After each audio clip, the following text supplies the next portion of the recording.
আজকে আপনাদেরকে দেখাবো হ্যান্ড পলিনেশন কিভাবে করতে হয় অ্যাডেনিয়াম অ্যারাবিকাম ফুলের। হ্যান্ড পলিনেশন করার জন্য আমাদের প্রথমে প্রয়োজন হবে এরকম একটা টুথপিক। এই টুথপিকটি আমরা প্রথমে ভালো করে পানি দিয়ে ভিজিয়ে নেব। পানি দিয়ে ভিজিয়ে নিলে এটি নরম হবে। তারপরে আমরা একটি ফুলের এইভাবে পলেন সংগ্রহের জন্য চেষ্টা করব। পলেন সংগ্রহটা হ্যান্ড পলিনেশনের খুবই গুরুত্বপূর্ণ অংশ। আমরা খুবই আলতোভাবে এখান থেকে পলেনটা সংগ্রহ করব। আপনারা দেখতে পাচ্ছেন পলেন সংগ্রহটা একটু জটিল। আমরা এভাবে পলেনটা সংগ্রহ করে একটি জায়গায় রেখে দেব। পলেন সংগ্রহ শেষ হলে আমরা এই পলেনটি ফুলের স্ত্রী গর্ভাশয়ে প্রতিস্থাপন করব।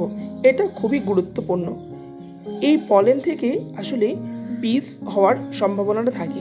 আমরা দেখছেন যে এই পলেনটা যেখানে রেখে দিয়েছিলাম সেখান থেকে পলেনটা সংগ্রহ করতেছি।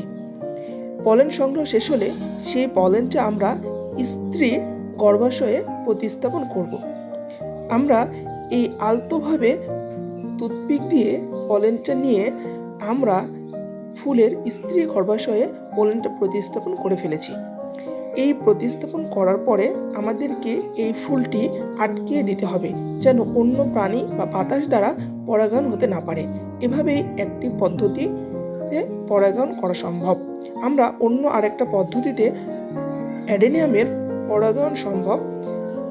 হ্যান্ড পলিনেশনের এই পদ্ধতিটি হলো একটি এরকম তুলি নিতে হবে এবং তুলি নিয়ে এই ফুলের মাঝখানে দিয়ে আমরা 7 বার এটা ঘোরাবো। আমরা 7 বার ঘোরালে এই পরাগায়নটি হয়ে যাবে। আমরা আরেকটা ফুল আপনাদেরকে দেখাচ্ছি কিভাবে আসলে এই পলেনটি দিয়ে হ্যান্ড পলিনেশন করা যায়।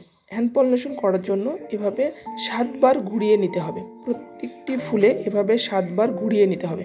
আমরা আরেকটা ফুল আপনাদেরকে দেখাচ্ছি, ভালোভাবে দেখে নেন যে এভাবে তুলিটা দিয়ে ফুলের মাঝখানে 7 বার ঘুরিয়ে নিতে হবে এবং একইভাবে অন্য কোনোভাবে যেন এটি পরাগায়ন হতে না পারে সেজন্য আমাদের এই ফুলটিকে খুব ভালোভাবে আটকিয়ে দিতে হবে। আমরা আটকিয়ে দেওয়ার জন্য টুথপিক ব্যবহার করে থাকি। টুথপিক দিয়ে এভাবে প্রত্যেকটি ফুল খুব ভালোভাবে আটকিয়ে দিয়ে রাখতে হবে।